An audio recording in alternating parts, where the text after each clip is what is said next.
नमस्कार विद्यार्थी मित्रांनो, वेलकम टू माय बोली क्लासेस. मी विनोद सोनवणे. सायन्स आपला सेकंड लेसन जो आहे वर्क अँड एनर्जी हा लेसन पूर्ण एक्सप्लेन करून झालेला आहे. लेसन मधला प्रत्येक टॉपिक आपण डिस्कस केलेला आहे. आज आपण डिस्कस करणार आहोत या लेसनचं एक्सरसाइज.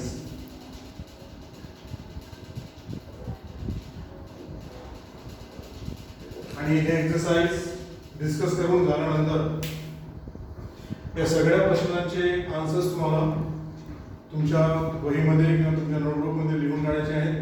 ते कलेक्शन तुमच्याकडे चांगल्या प्रकारे असायला पाहिजे, कारण त्यातूनच तुम्हाला प्रिपरेशन या लेसनची करायची आहे. सोबतच हा लेसन सुद्धा तुम्हाला वाचायचा आहे. तो ओपन युअर टेक्स्टबुक. आपापलं टेक्स्टबुक ओपन करायचं आहे तुम्हाला. Page number 28. मी ते आन्सर्स ओरली डिस्कस करणार आहे.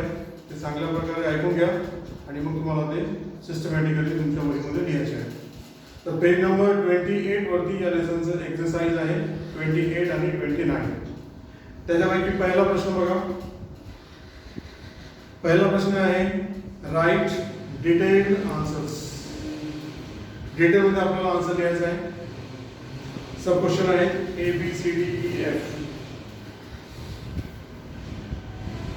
Question 1, sub question A. प्रश्न असा आहे explain the difference between potential energy and kinetic energy. Differences आपल्याला सांगायचे आहेत. तर आन्सर मध्ये अशा प्रकारे दोन कॉलम करा. पोटेन्शियल एनर्जी आणि या साइडला कायनेटिक एनर्जी. आपल्याला पॉइंट्स ऑफ डिफरन्सेस लिहायचे आहेत. तर पहिला पॉइंट जो असेल डेफिनेशन.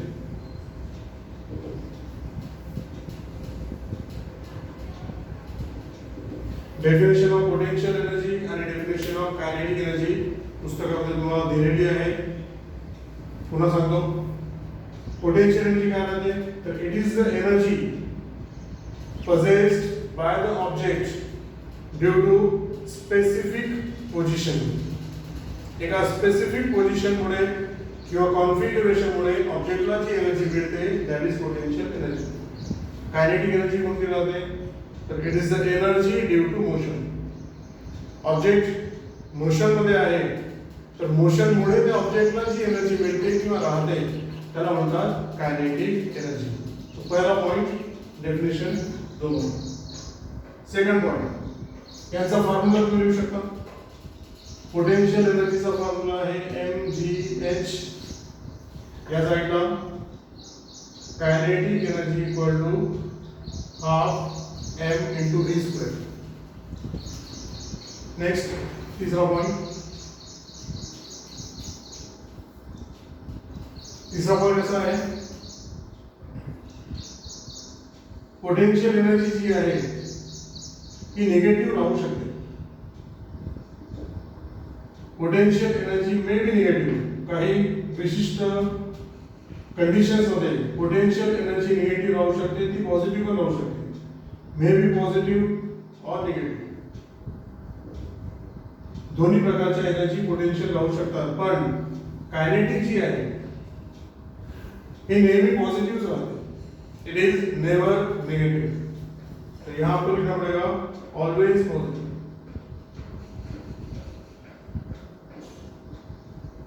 Never negative.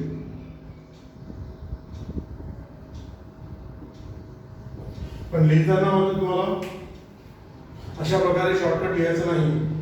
लिखते समय आपको इसका पूरा सेंटेंस बना के लिखना है. तो यहाँ आपको लिखना पड़ेगा kinetic energy is always positive, it is never negative. इथे तुम्हाला लिहायला लागेल potential energy may be positive और मे बी नेगेटिव. चौथा पॉइंट एग्जांपल तुम्हाला देता येईल. एक एग्जांपल पोटेन्शियल एनर्जीचं आणि या साइडला एक एग्जांपल कायनेटिक एनर्जीचं तुम्हाला देता येईल. बरेचसे एग्जांपल पुस्तकामध्ये आहे. कोणतेही एक एग्जांपल दोघांचं तुम्हाला लिहायला लागेल. इन दिस वे ये आपका आंसर बनेगा differences between potential energy end kinetic energy. Next question 1, sub question B.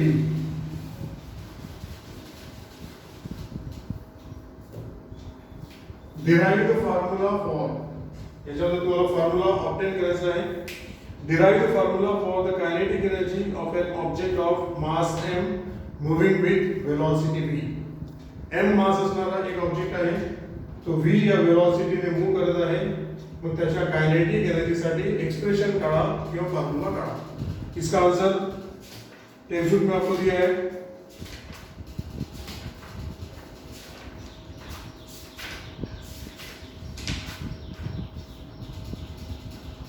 Page number 22 आणि 23.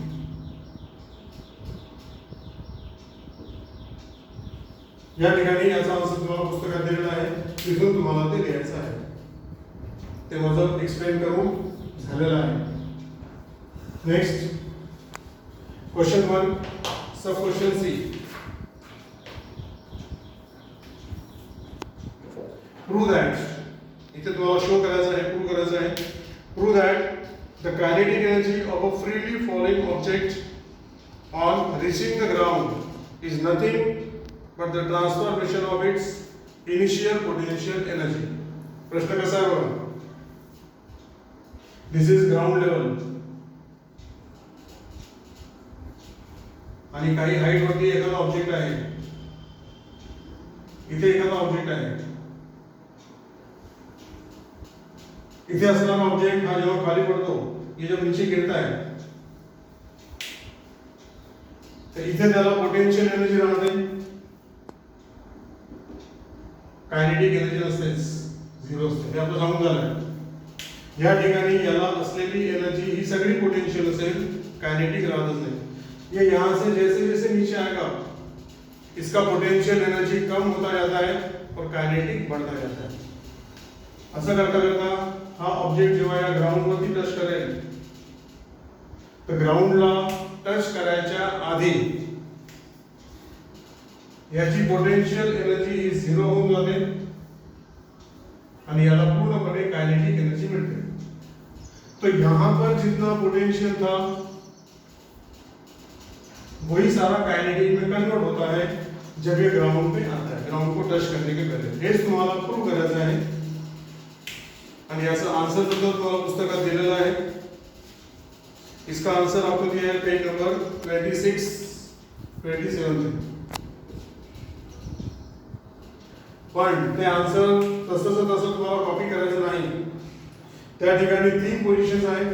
त्या 3 पैकी आपल्याला फक्त 2च पोझिशन घ्यायचे आहेत, पोझिशन ए आणि पोझिशन बी. या पोझिशन ए मध्ये पोटेन्शियल एनर्जी काढा, कायनेटिक काढा आणि टोटल काढा. मग पोझिशन बी मध्ये पोटेंशियल एनर्जी काढा, कायनेटिक काढा आणि पुन्हा टोटल काढा. यहाँ जो टोटल एनर्जी होता है वो पूरा होता है पोटेंशियल, और यहाँ आने के पहले जो टोटल एनर्जी होता है वो पूरा होता है कायनेटिक. इसका मतलब इथे असणारी टोटल एनर्जी म्हणजे पोटेंशियल आणि इथे कायनेटिक नाहीच आहे. आणि जस्ट ग्राउंडला टच करायच्या आधी असणारी टोटल एनर्जी ही कायनेटिक राहते, कारण इथे पोटेंशियल आहे.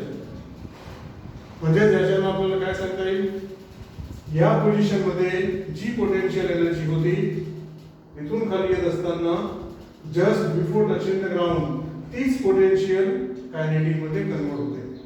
सो फ्रॉम दीज 2 इक्वेशन्स आपल्याला त्या आन्सरचं एक्सप्लेनेशन लिहिता येईल. त्या टॉपिक मध्ये पेज नंबर 26 वरती 3 पोझिशन आहे. यहाँ बीच का एक पोझिशन दिया आहे, तर त्या मधल्या पोझिशन बद्दल आपल्याला लिहायचं नाही, फक्त टॉप पोझिशन आणि बॉटम पोझिशन याच्यावरूनच आपल्याला हे आन्सर सांगते. तर लिहिताना हा जो मधला पॉइंट आहे त्याचं एक्सप्लेनेशन लिहायचं नाही. Next question 1, sub question D.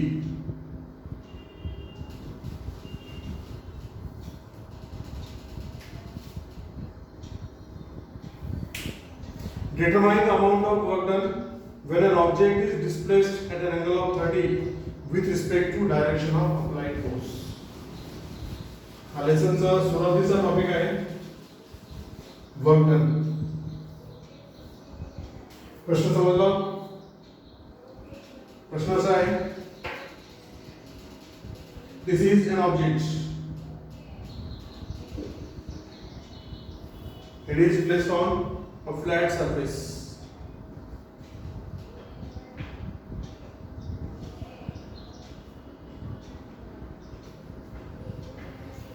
या केसमध्ये दिस इज डायरेक्शन ऑफ फोर्स. पण ज्या डायरेक्शन मध्ये फोर्स अप्लाय केलेला आहे त्या डायरेक्शन मध्ये बॉडी डिस्प्लेस होत नाही. बॉडी डिस्प्लेस होत आहे या साइडला. दिस इज डायरेक्शन ऑफ डिस्प्लेसमेंट. आणि हे हा जो अँगल आहे that angle is given 60 degree, not 60, it is 30 degree. In body pay force apply करने पे बॉडी का जो डिस्प्लेसमेंट होता है फोर्स की डायरेक्शन में नहीं होता. The displacement is in a direction making an angle of 30 degree with the force. मग या ठिकाणी किंवा या केसमध्ये वर्क डन किती राहणार आहे ते तुम्हाला करायचं. आपको फाइंड क्या करना है, determine the amount of work done, कितना वर्क होगा. तर अशा प्रकारे डायग्राम तुम्हाला काढायला लागेल. त्याला थोडंसं डिस्क्राइब करावं लागेल. मग वर्क डन कसं काढतो आपण. तो वर्क डन का फॉर्मूला होता है Fs cos थीटा.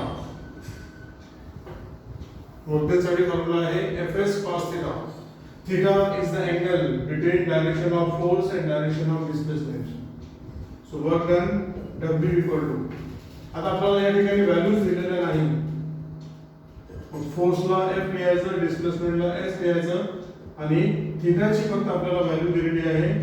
तिथे येणार आहे cos 30 डिग्री. ठीक आहे. इथपर्यंत लिहिलं तरी चालेल. So this much will be the work done when the body gets displaced at an angle 30 degree to direction of displacement. किंवा जर तुम्हाला cos 30 ची व्हॅल्यू माहिती असेल तर ती व्हॅल्यू तुम्ही टाकू शकता.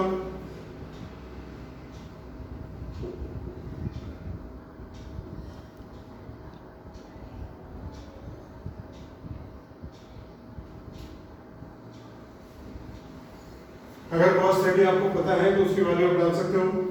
आणि ती वैल्यू आहे f into s into √3/2. आणि जर वैल्यू तुम्हाला माहिती नाही तर तिथपर्यंत लिहिलं तरी चालेल.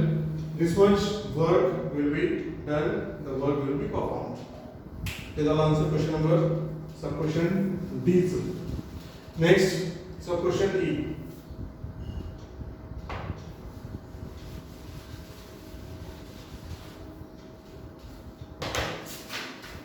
प्रश्न है if an object has zero momentum does it have kinetic energy? Explain your answer. एक ऑब्जेक्ट आहे त्या ऑब्जेक्टला झिरो मोमेंटम आहे.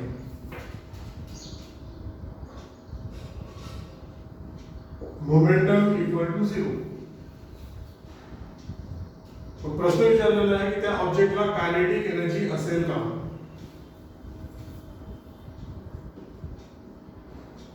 Does it have kinetic energy? हा प्रश्न आहे. याचं एक्सप्लेनेशन आपल्याला लिहायचं आहे. तर एक्सप्लेनेशन अशा प्रकारचं असेल. Momentum is equal to mass into velocity. हा मोमेंटमचा फॉर्म्युला आहे. पण या ठिकाणी मोमेंटम दिलेला आहे 0. Now multiplication of mass and velocity is 0. But m is never 0. कारण मास जे आहे ते मास 0 कधीच राहत नाही. ऑब्जेक्ट जर आहे तर काही ना काही मास त्याला राहतेच. तो ऑब्जेक्ट का मास 0 कभी नहीं रहता. ते लिहायला लागेल m is never 0. आता इथे m जर 0 नाही तर मग v 0. कारण मल्टिप्लिकेशन 0 आहे तर कोणतरी एकाला 0 राहावंच लागेल.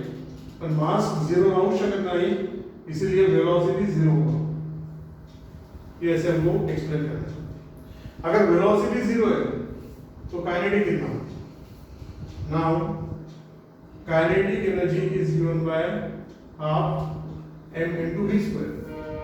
आता मास तर 0 नाहीच, v 0 आहे. तर ही व्हॅल्यू जर आपण इथे टाकली तो ये आएगा पूरा 0 हो जाएगा। अशा प्रकारे kinetic energy is 0. Kinetic energy 0 आहे याचाच अर्थ काय? कायनेटिक एनर्जी नाही.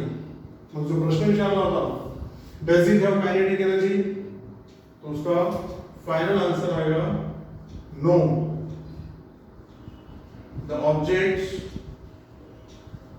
do not have kinetic energy. म्हणून आपलं शेवटचा आन्सर असेल की त्या ऑब्जेक्टला कायनेटिक एनर्जी राहणार नाही. अशा प्रकारे जर मोमेंटम 0 आहे तर कायनेटिक एनर्जी राहतच नाही. त्याचं हे एक्सप्लेनेशन आहे. त्याच्यामधलं व्हिडिओ पॉज करून याला समजून घ्यायचं आणि लिहिताना मग डिटेल एक्सप्लेनेशन लिहायचं. तुम्ही वाटल्यास सुरुवातीला मोमेंटमचं डेफिनेशन पण देऊ शकता.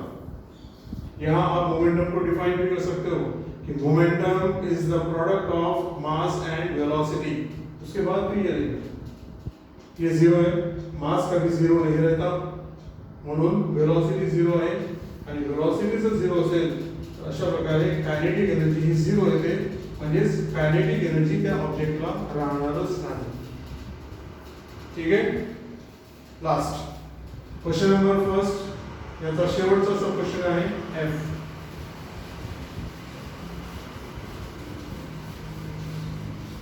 हे सगळे आन्सर्स तुम्हाला नोटबुक मध्ये लिहायचे आहेत. शेवटचा सब क्वेश्चन एफ. व्हाई is the work done on an object moving with uniform circular motion 0. प्रश्न असा आहे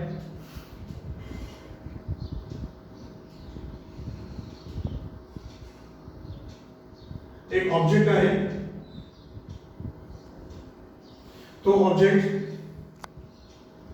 अशा प्रकारे सर्कल मध्ये कॉन्स्टंट स्पीडने फिरत आहे. It is performing uniform circular motion. The object is moving in circular path with constant speed. मग प्रश्न विचारलेला आहे कि why the work done will be 0. Why work equal to 0. या केस मध्ये वर्क डन 0 का असेल हे आपल्याला आंसर द्यायचं. इसका एक्सप्लेनेशन कैसे आता है? सबसे पहले आपको लिखना पड़ेगा कि when the object perform uniform circular motion, object हा जेव्हा युनिफॉर्म सर्क्युलर मोशन परफॉर्म करतो तर त्या युनिफॉर्म सर्क्युलर मोशन साठी लागणारा जो फोर्स आहे तो असतो सेंटरच्या दिशेला. दिस इज फोर्स. इसके बगैर सर्क्युलर मोशन होता ही नाही. ज्या ठिकाणी युनिफॉर्म सर्क्युलर मोशन आहे तिथे एक फोर्स राहतो ज्याचं डायरेक्शन सेंटरकडे असते आणि या फोर्समुळेच सर्क्युलर मोशन परफॉर्म करू शकतो तो object. So for uniform circular motion the force is towards center आणि डिस्प्लेसमेंट याचं हे टॅन्जेंटच्या दिशेने असते. फोर्स होता है सेंटर की तरफ और डिस्प्लेसमेंट का डायरेक्शन होता है टॅन्जेंट की तरफ. हे तुम्हाला या ठिकाणी सुरुवातीला लिहायचं आहे की इन युनिफॉर्म सर्क्युलर मोशन तो कोणत्याही पोझिशन मध्ये असो the displacement direction is along the tangent and the force is towards center. आणि या दोघांमध्ये अँगल असतो 90. that is theta. अशा प्रकारे angle theta between force and displacement is always 90. तो पार्टिकल कोणत्याही ठिकाणी त्या सर्कलवरती असो थीटाची व्हॅल्यू 90 राहणार. देयरफॉर मग वर्क डन कसं करतो आपण? वर्क साठी काय फॉर्म्युला आहे? Fs cos theta. थीटा की वैल्यू 90 तो वर्क डन आएगा Fs into cos 90 डिग्री और cos 90 डिग्री 0 होता है बट cos 90 डिग्री इज 0. तो यहाँ पर 0 अगर लिया तो F into S into 0 सब 0 हो जाएगा. Therefore work equal to Fs into 0 that become 0. अशा प्रकारे वर्क डन 0 आलेला आहे. आणि तेच आपल्याला प्रश्नामध्ये विचारलं होतं की जर एखादा object uniform circular motion perform करत असेल तर वर्क डन हे 0 का राहतं. Why is the work done 0? So this is the reason, yeah, this is the expression why the work done is 0.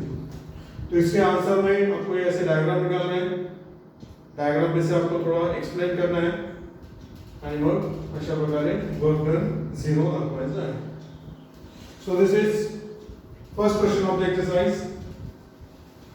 याच्यामध्ये सब क्वेश्चन्स आहेत A B C D E F. त्या सगळ्यांचे आन्सर्स मी तुम्हाला orally या ठिकाणी सांगितले, पण लिहिताना तुम्हाला ते डिटेल मध्ये लिहायचे आहे. आणि second question, see the text book on page number 28. या ठिकाणी आहे प्रश्न, चूज वन और मोर करेक्ट अल्टरनेटिव्स. या ठिकाणी प्रत्येक प्रश्नासाठी तुम्हाला काही ऑप्शन्स दिलेले आहेत.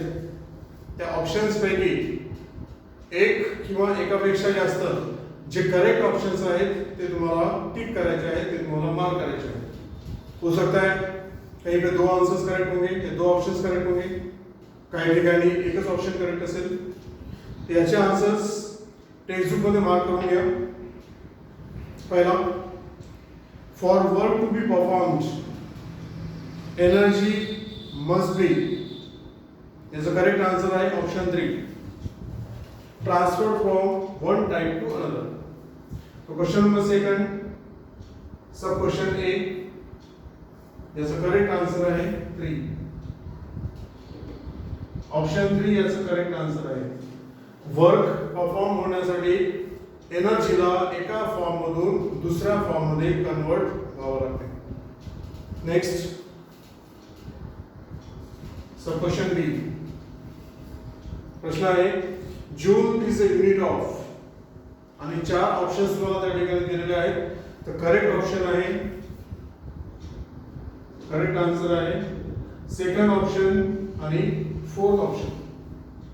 दोन्ही आंसर करेक्ट आहेत. वर्क एनर्जी, सेकंड ऑप्शन आहे वर्क आणि फोर्थ ऑप्शन आहे एनर्जी. इन दोनों का यूनिट सेम होता है and that is joule. Sub question C, which of the forces involved in dragging a heavy object on the smooth horizontal surface have the same magnitude. एक smooth horizontal surface आहे, त्या सरफेसवरती एखादा object ठेवलेला आहे आणि त्याला आपल्याला ड्रॅग करायचा आहे. मग असं ड्रॅग करताना कोणते फोर्सेस त्या ठिकाणी इन्व्हॉल्व होतील? which of the forces involved have same magnitude. खूप सारे फोर्सेस राहतात, मग कोणत्या फोर्सेसचं मॅग्निट्यूड सेम असेल? त्याचा आन्सर आहे पहिला प्रश्न, पहिला ऑप्शन आणि चौथा option, first and fourth option. इसका आन्सर फर्स्ट ऑप्शन मध्ये दिलेला फोर्स आणि फोर्थ ऑप्शन मध्ये दिलेला फोर्स या दोघांचं मॅग्निट्यूड सारखं राहणार आहे जेव्हा स्मूथ सरफेस वरती एखाद्या ऑब्जेक्टला आपण ड्रॅग करतो. पहिला आहे हॉरिझॉन्टल अप्लाइड फोर्स आणि चौथा आहे फोर्स ऑफ फ्रिक्शन. आपण जो फोर्स अप्लाय करतो तो फोर्स आणि जो डेव्हलप होतो फोर्स ऑफ फ्रिक्शन, या दोघांचं मॅग्निट्यूड सेम राहतो. Next, sub question D, power is a measure of the dash. पुढे 4 ऑप्शन आहेत, तर फर्स्ट आणि थर्ड याचा आन्सर आहे.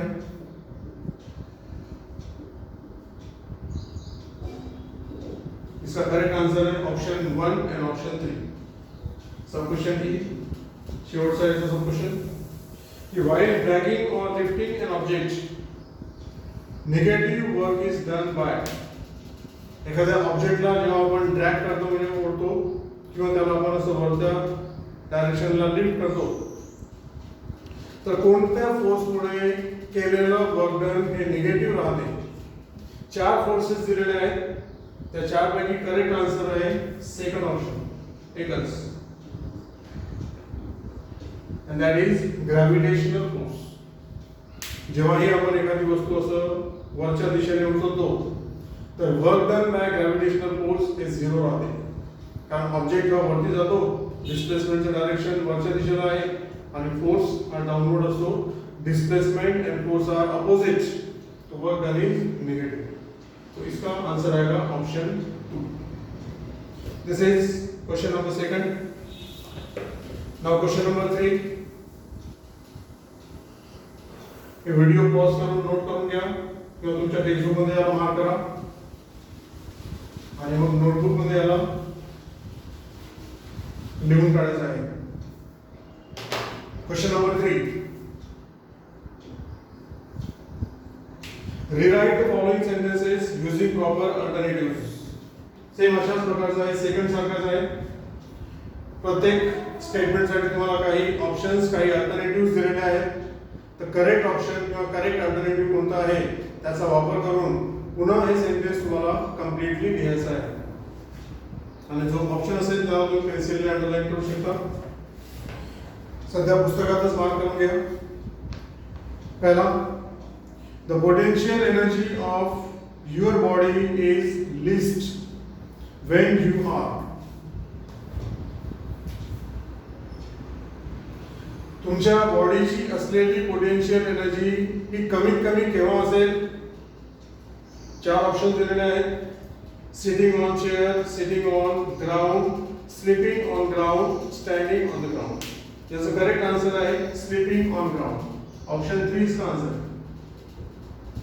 म्हणजे जेव्हा आपण ग्राउंड वरती झोपून जातो त्यावेळेस मॅक्सिमम मास त्या ग्राउंडच्या जवळ राहते आपलं, आणि म्हणून पोटेन्शियल एनर्जी ही कमीत कमी राहते. So it is least when we are sleeping on the ground. Question 3, sub question B. The total energy of an object falling freely towards the ground. 4 options. कोणताही ऑब्जेक्ट जेव्हा वरून खाली पडतो, फ्री फॉल, त्याची total energy decrease होते, increase होते की constant राहते? याचा आन्सर आहे कॉन्स्टंट राहते. वरून खाली पडत असताना कोणत्याही पोझिशन मध्ये टोटल एनर्जी ही सारखीच राहते, इसलिए इसका आंसर होगा रिमेन्स अनचेंज्ड. सेकंड ऑप्शन याचा करेक्ट ऑप्शन आहे. Sub question C. If we increase the velocity of a car moving on a flat surface to 4 times its original speed, its potential energy. एक car आहे, काही speed ने ती car जात आहे. इसका स्पीड अगर आपने 4 गुना बढ़ा दिया, स्पीडला जर आपण 4 पट इन्क्रीज केलं, मग त्याची पोटेन्शियल एनर्जी किती राहणार आहे किंवा किती होणार आहे? याचा आन्सर आहे पोटेन्शियल एनर्जी ही बदलणारच नाही, कारण पोटेन्शियल एनर्जी आणि स्पीड यांचा काहीही संबंध नाही. Potential energy do not depend upon velocity या do not depend upon speed. म्हणून पोटेन्शियल एनर्जी मध्ये काहीही बदल होणार नाही. इट रिमेन्स अनचेंज्ड या इट विल नॉट चेंज. याचा करेक्ट आन्सर आहे ऑप्शन 2, will not change. शेवटचं सब क्वेश्चन याच्यामध्ये आहे डी.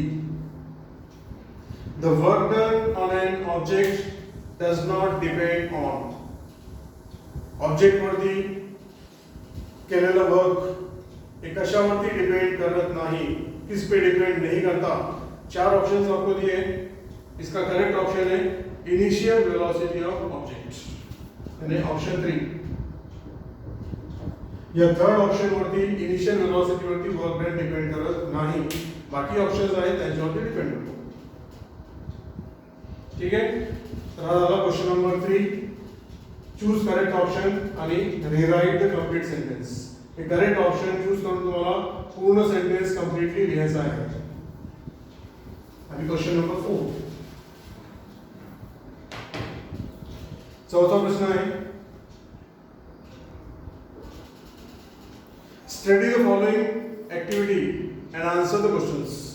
एक ऍक्टिव्हिटी तुम्हाला दिलेली आहे आणि त्या ऍक्टिव्हिटी काही प्रश्न विचारलेले आहेत, त्यांचे आन्सर तुम्हाला सांगायचे आहेत. तो ऍक्टिव्हिटी क्या है पहले ये समझ लो. Take 2 aluminium channels of different lengths, Place the lower end of the channels on the floor and hold their upper ends at the same height. पहा कसं आहे. This is ground. ये ground level आहे. This is a wall. ही भिंत आहे. आपल्याला दोन aluminium channels घ्यायचे आहेत. आता चॅनल म्हणजे काय?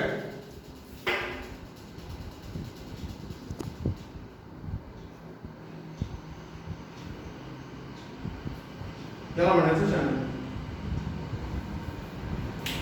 एक सिलेंडर आहे किंवा एक पाईप आहे, त्याला मधून जर आपण कापलं असं त्याचे दोन भाग आपल्याला मिळतील. Each part is known as a channel. अशा प्रकारचा चॅनल आहे. तसे दोन channel, take two channels of different lengths, दोनों का लेंथ अलग अलग है. Place the lower ends on the floor आणि अप्पर एंड एकाच ठिकाणी ठेवायचे आहे. So this is one channel and this is another channel. This is channel 1 and this is channel 2. दोनों चैनल को हमने उनके लोअर एंड्स फ्लोर पे रखे और दोनों का जो अपर एंड है इसको सेम हाइट पर रखा. भिंतीला सेम हाइट वरती त्यांचे अपर एंड्स आपण ठेवलेले आहेत आणि lower ends on the floor आहे. Now take two balls of same size. आता दोन बॉल्स घ्यायचे सेम साइज असतात.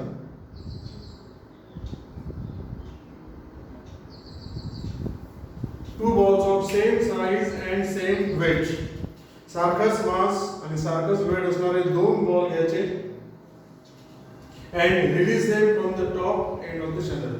तो ये दोनों चैनल्स के टॉप एंड से दोनों बॉल को छोड़ देना है. तो ते दोन्ही बॉल्स खाली जातील. They will slide down. अशा प्रकारची ही ऍक्टिव्हिटी आहे. Is activity clear? आता याच्यावरती काही प्रश्न तुम्हाला विचारलेले आहेत, त्यांचे आन्सर्स आपल्याला द्यायचे आहेत. तर पहिला प्रश्न विचारलेला आहे. फर्स्ट क्वेश्चन प्रश्न आहे की at the moment of releasing the balls which energy do the balls have. जेव्हा आपण या दोन्ही बॉल्सला इथून रिलीज करणार आहोत तर रिलीज करायच्या आधी त्या दोन्ही बॉल्स मध्ये कोणती एनर्जी राहते किंवा असणार आहे, याचा आन्सर आहे पोटेन्शियल एनर्जी.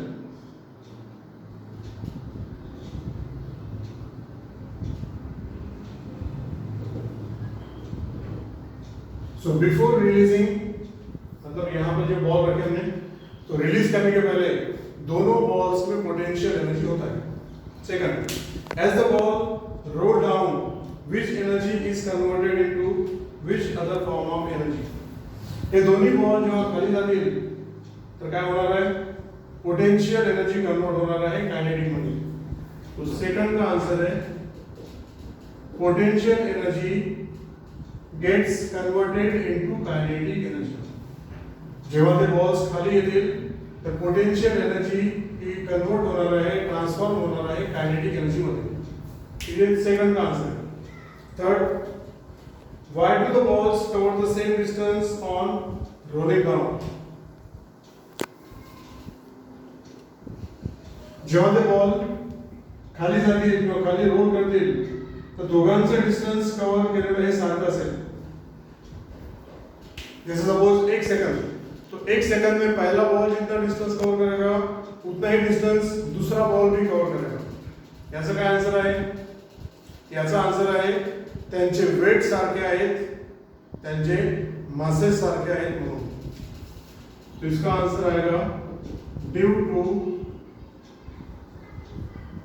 सेम या equal mass and weight.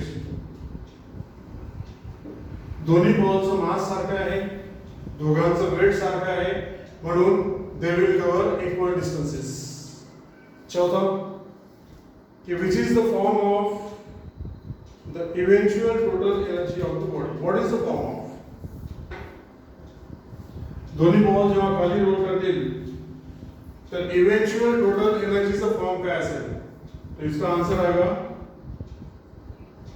Total energy remains constant.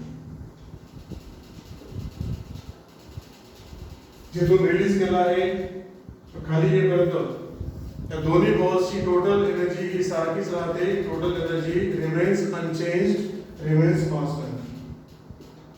शेवटचा प्रश्न त्याचा होता की which law related to energy does the above activity demonstrate. या ऍक्टिव्हिटी मध्ये कोणता लॉ आहे तो लॉ एक्सप्लेन करा. तर इथे असणारा लॉ आहे law of conservation of energy. This is the law which the activity demonstrates. कोणता लॉ आहे? Law of conservation of energy. मग याचं एक्सप्लेनेशन, हा लॉ आपल्याला एक्सप्लेन करायचा आहे. So what is law of conservation of energy हे आपल्या लेसन मध्ये झालेलं आहे. त्याचा पेज नंबर तुम्हाला मी सांगतो आहे, पेज नंबर 25. पेज नंबर 25 वरती हा जो लॉ आहे law of conservation of energy याचं एक्सप्लेनेशन किंवा याचं स्टेटमेंट तुम्हाला दिलेलं आहे. ते स्टेटमेंट तुम्हाला कॉपी करायचं आहे. Energy can neither be created, energy can neither be destroyed, it can be converted from one form of energy into another form. The total amount of energy in the universe always remain constant. याला म्हणतात law of conservation of energy. Page number 25 वरती bold अक्षरांमध्ये दिलेलं आहे. ते statement तुम्हाला copy करायचं आहे. या ठिकाणी हा क्वेश्चन नंबर 4 याचे सब क्वेश्चन्स आणि त्यांचे आन्सर्स संपले. आणि बचा लास्ट क्वेश्चन, क्वेश्चन नंबर 5, ज्याच्यामध्ये आपल्याला न्यूमेरिकल्स सॉल्व करायचे आहेत. तर ते आपण पुढच्या व्हिडिओ लेक्चरला सॉल्व करणार आहोत. आज जे काही आपण एक्सरसाइजचे प्रश्न डिस्कस केले हे सगळे तुम्हाला नोटबुकमध्ये लिहून काढायचे आहेत. आणि लिहून झाल्यानंतर तुम्हाला फिजिक्सच्या ग्रुपवरती तुम्हाला पोस्ट करायचे आहे. तिथे मी ते चेक करणार आहे, तिथे मी ते पाहणार आहे. पुढच्या व्हिडिओ लेक्चरला शेवटचा जो प्रश्न आहे तो आपण डिस्कस करू. तोपर्यंत तुमचं हे वर्क कंप्लीट करून ठेवा. ठीक आहे. आजच्या व्हिडिओ लेक्चरसाठी इतकंच. आज आपण इथे थांबूया. थँक्यू.